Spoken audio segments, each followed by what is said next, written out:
Magandang araw sa inyong lahat. Ngayon ay pagpapatuloy natin ang ating pag-aaral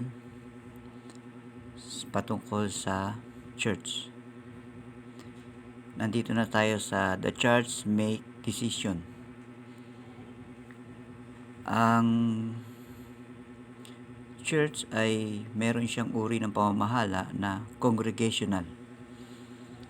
Ano ba ang congregational? Ang congregational ay yung mga tao sa church, sila ay nagde-decide. Subalit ang church ay ang pagiging congregational ng church ay nasa ilalim ito ng mga leader tulad ng pastor.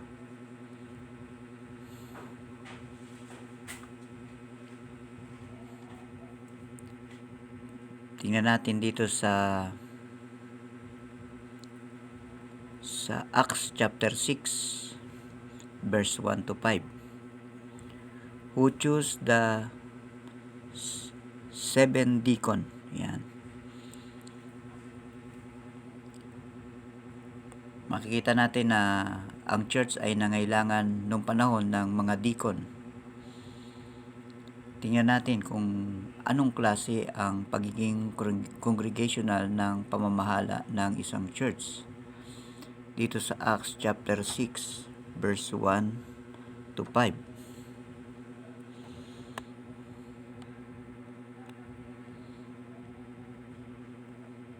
Verse 1, in those days when the number of the disciples was multiplied, they arose murmuring of the Grecian against the Hebrew, because their widows were neglected in the daily ministration. Verse 2, then the 12 called the multitude of the disciples unto them, and said, it is not reason that we should leave the word of God and serve table. Verse 3, wherefore, brethren, look ye out among you 7 men of honest report, full of the Holy Ghost and wisdom, whom we may appoint over this business. Kita natin, ang nagdi-decide dito ay yung mga leader ng church kung ano ang dapat gagawin. Congregational in the sense na ang church ay nagdi-decide base doon sa order ng leader. Nung makita nila na nagkakaroon ng problema, yung mga Grecian people, mga babae ito na mga hindi Hudyo.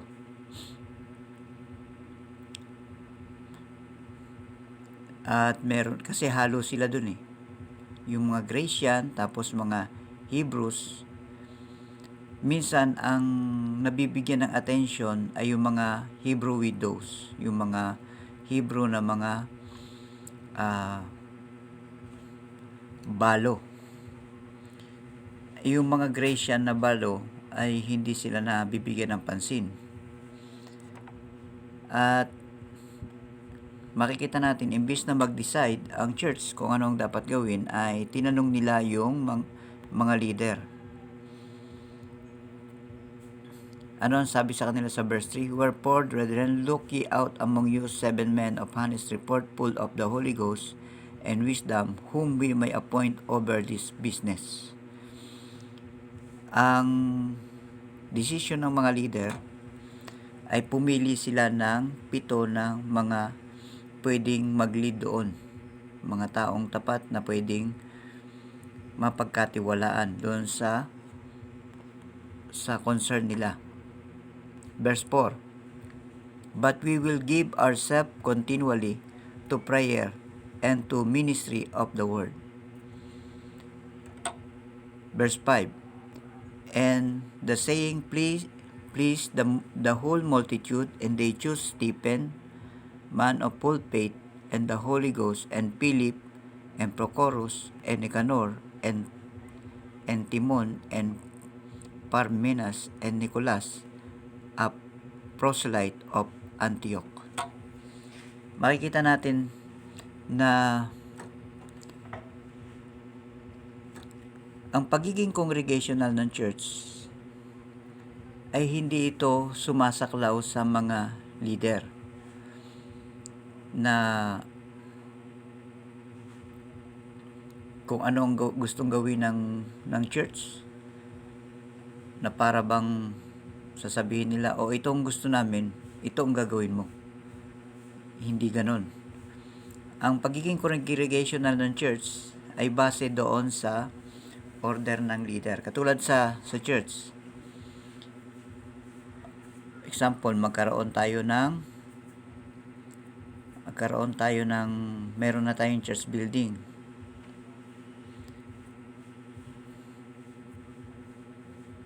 Pagka nag-decide ang church ay pag may naisip sila na halimbawa, lagyan natin ng decoration itong church. Pag sinabing yung kasing connotation kasi ng congregational, magsasama-sama yung mga member na lalagyan na nila ng decoration. Yun ang simpleng example.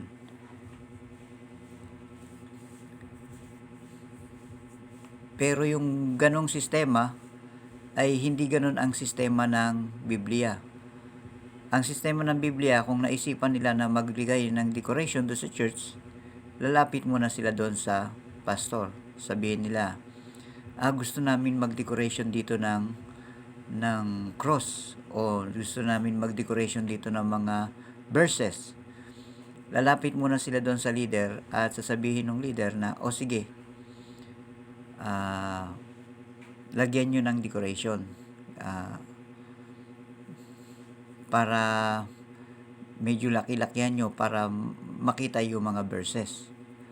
Parang ganon. Bakit kailangan lumapit muna yung congregation? Kasi yung mga leader, sila ang higit na nakakaalam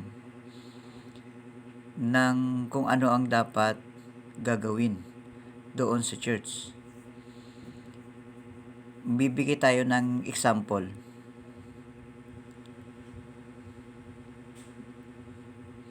Yung isang church magpapasko, hindi sila lumapit doon sa pastor, basta na lang nag-decoration.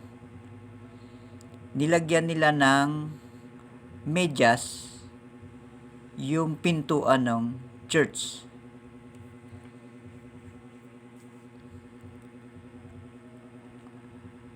Yung pastor, palibasa, hindi siya nilapitan,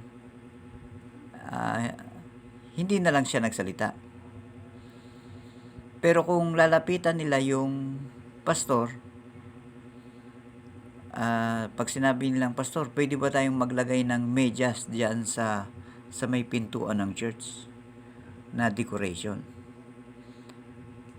Sasabihin ng pastor ay wag na lang kayong maglagay ng medyas sa pintuan ng church kasi unbiblical yun. Nakukuha natin ng idea.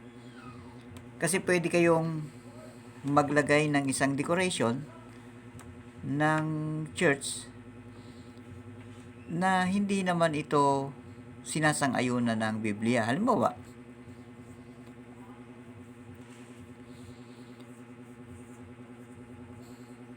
doon sa minsan pinagtatalunan pa to sa loob ng church, maglalagay ba ng Christmas tree o hindi sa loob ng church. Yun. Minsan yung pastor, dahil hindi naman siya sinangguni sa paglalagay ng Christmas tree doon sa loob ng church, ay hindi na lang siya umimik, na pinabayaan niya na lang. Pero kung isasangguni doon sa pastor, ang sasabihin ng pastor ay huwag na lang magbigay ng Christmas tree. Kasi yung gagastusin doon ay pwedeng gamitin pa sa ibang bagay. Bakit yung Christmas tree, yung medyas ay pwedeng hindi na ito gawing dekorasyon? Kasi unnecessary. Hindi naman siya related sa ating pananampalataya sa Panginoong Hesukristo. Iyan yung pananaw ng isang leader. Kailangan kasi ang bawat desisyon ay related doon sa sa calling na ginagalaw natin, kung saan tayo nilagay ng Panginoon. Kaya pag tiningnan nyo to, itong verse 4, sabi rito, "But we will give ourselves continually to prayer and to the ministry of the word." Ang sagot ng mga alagad, kami ay dapat sa prayer at sa pangangaral ng salita ng Diyos. Kasi kung iintindihin nila yon, mapapabayaan yung pananalangin at pangangaral ng salita ng Diyos. Kaya makikita natin, ang pamamahala ng church ay congregational, pero hindi ito yung congregational na ang lahat ng mga miyembro ng church, kung anong maisipan nila, yun ang gagawin nila. Bagkos, isinasangguni nila ito sa mga leader na nakakaalam ng batas ng Panginoong Hesukristo. Dito sa ating pag-aaral, hindi tayo po pwedeng magawa ng mga batas o palisiya na hindi itinuro ng Panginoong Hesukristo. Kaya makikita nyo yan doon sa unang pangungusap. Basahin natin. A true New Testament Baptist church never makes laws. It simply follow the Lord's command as set forth in His Word. In practical sense, a church often need to make a decision in keeping with this principle, unlike the hierarchical system of many religious bodies. Baptist churches practice what is known as congregational church government, where the congregation under the pastoral leadership decide how to implement God's will. Yan.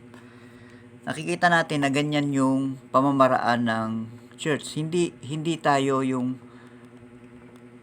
kung ano yung palisiya nung isang church na minana natin ay susundin natin. Ang sinusunod natin dito ay yung kung ano yung commandment o yung utos ng Panginoong Hesukristo na dapat nating susundin. Kaya nga nag-aaral tayo ng Biblia.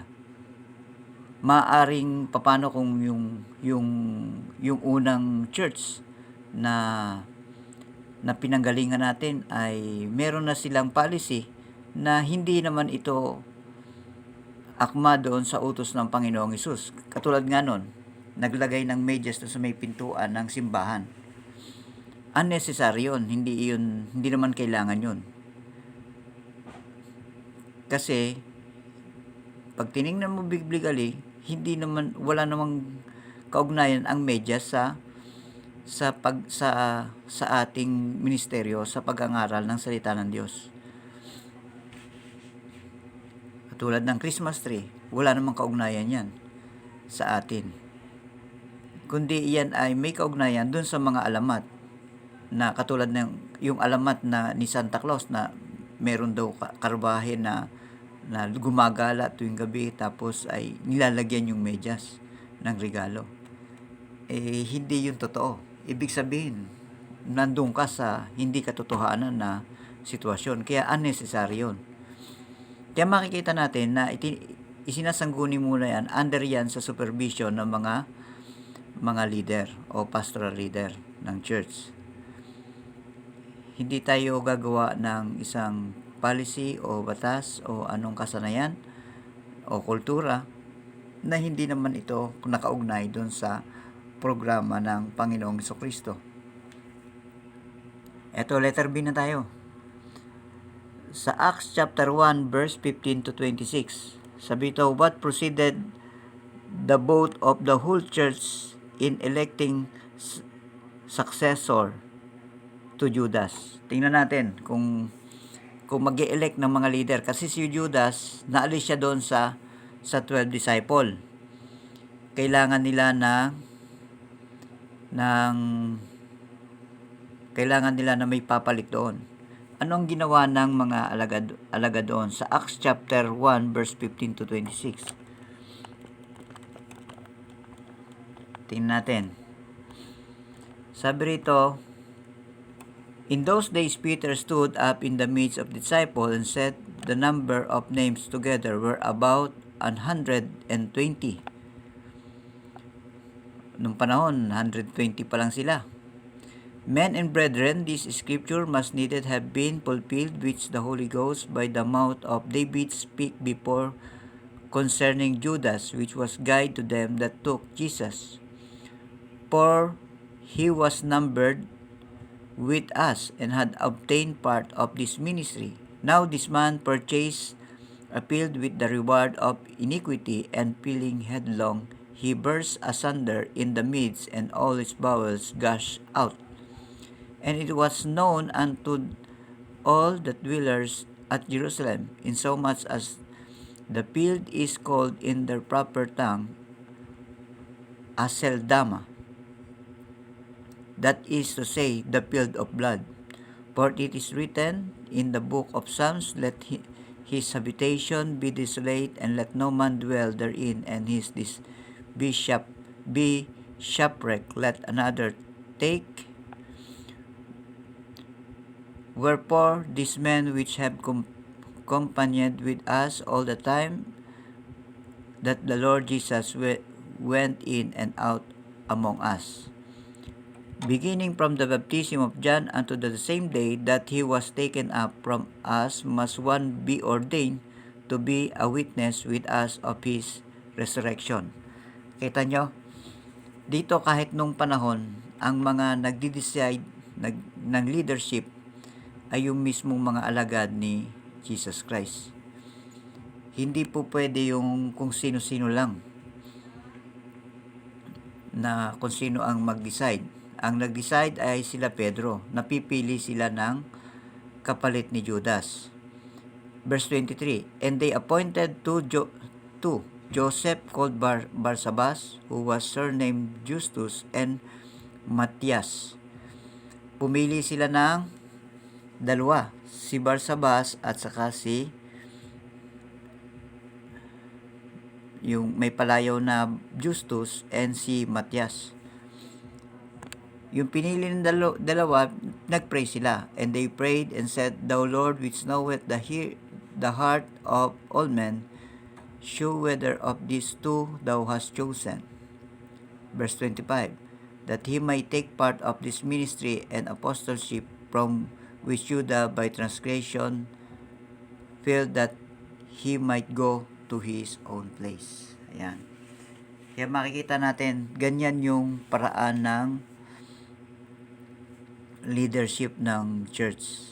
Hindi yung kung ano yung maisipan lang ng church bilang isang congregational, mapagkaisahan, ay yun na yun. Tulad nung panahon ni Judas, nagpray sila kung sino ba ang magiging kapalit ni Judas. Kaya makikita natin dito sa verse 26, and they give forth their lots, and the lots fell upon Matthias, and he was numbered with the 11 apostles. Si Matthias yung napili, pero idinaan nila yan sa tinatawag na prayer. Nanalangin sila, at base dun sa prayer, nagtiwala sila sa Panginoon kung sino yung pipiliin. Kaya ganyan ang pagpili ng mga leader. Kaya ang church, although ito ay congregational, under pa rin siya ng mga tao na tinawag ng Panginoon para maging leader ng church. Sila yung mga tao na mga may kaalaman sa scripture. Nung panahon, sila Pedro, wala pang scripture noon.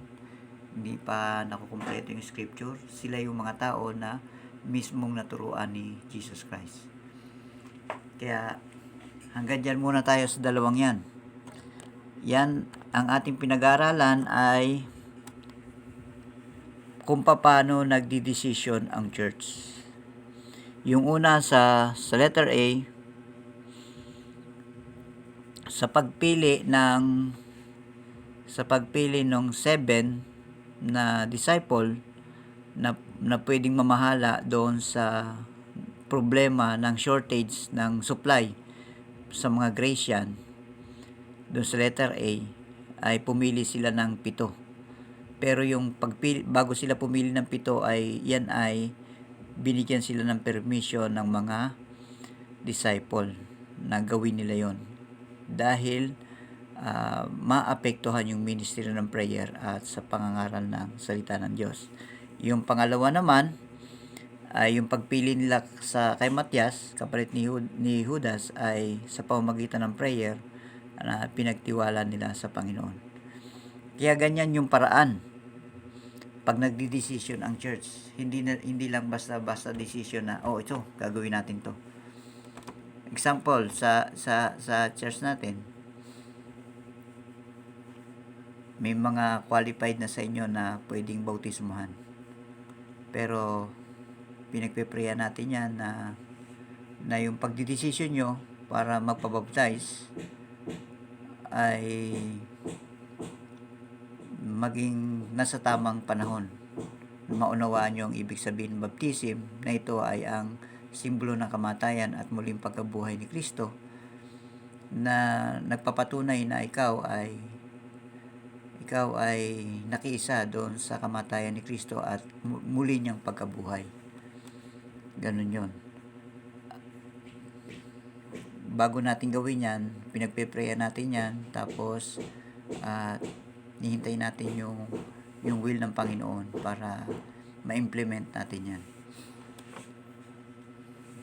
Yung isa pa na ordinance na ating pinagpe-prayan na dapat i-practice, yung Lord's Supper. Yan.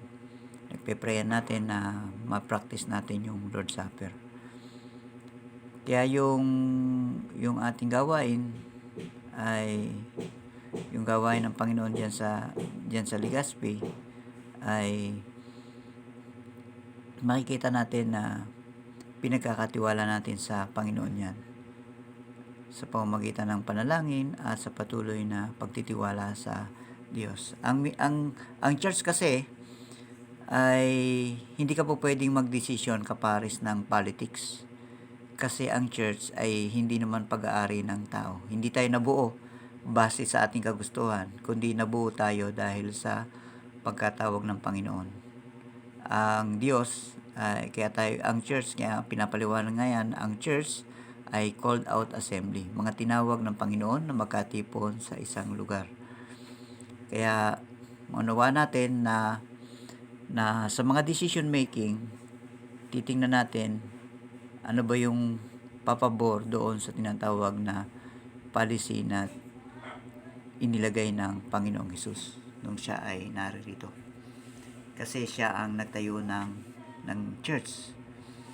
Kaya yan na muna ang ating pag-aralan. Kung meron kayong katanungan ay isend nyo lang sa ating GC at pag-uusapan natin sa susunod nating pag-aaral. Magandang araw sa inyo.